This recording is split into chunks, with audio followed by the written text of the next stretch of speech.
There are between 72 and 78 days from the presidential election to Inauguration Day. And while the peaceful transfer of power is a hallmark of the United States, this time can be anything but peaceful for the incoming and outgoing presidents, as well as the federal workers who make it happen. An outgoing president is also called a lame duck president.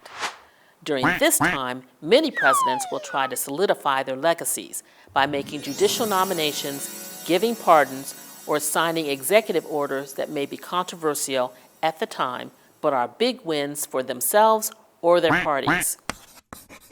Incoming presidents arguably have the more challenging task. If they want to hit the ground running, they'll need to have their administration in order before they're sworn in. This means building a cabinet, but not the kind of cabinet you're probably used to. The President's Cabinet is the term for the team that advises the President and oversees the actual work of the executive branch. This includes positions such as the Secretaries of State and Education, along with the Chief of Staff, the President's top advisor, who largely runs the actual office within the White House known as the West Wing. And it's not just these appointments that need to be made. Each of these top advisors have their own teams. When it's all said and done, there are around 4,000 positions in the executive branch that are appointed by the President, and over 1,000 of those need to be confirmed by the Senate. Needless to say, there's a lot of work going on by the incoming and outgoing administrations, but it doesn't stop there. Up through Inauguration Day, a ton of work is done by career federal employees to ensure a smooth transition.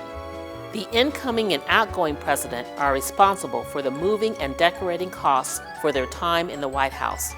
When a transition takes place, a team of East Wing staffers, people that work in the White House residence, deep cleans everything, hangs photos and artwork, and generally sets the place up for the new president.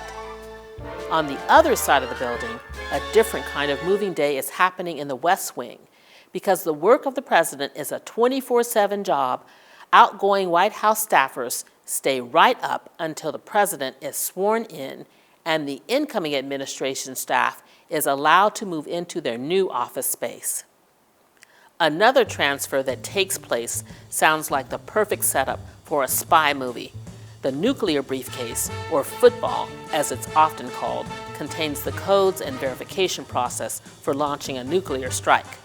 On Inauguration Day, the codes are switched to ensure that only the new president is able to carry out the act.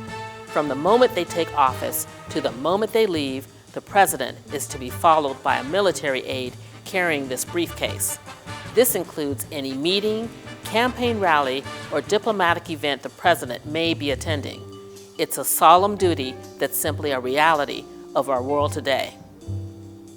It's easy to overlook this behind-the-scenes work with all of the pomp and circumstance of Inauguration Day, but it's important if the new president wants to be set up for success.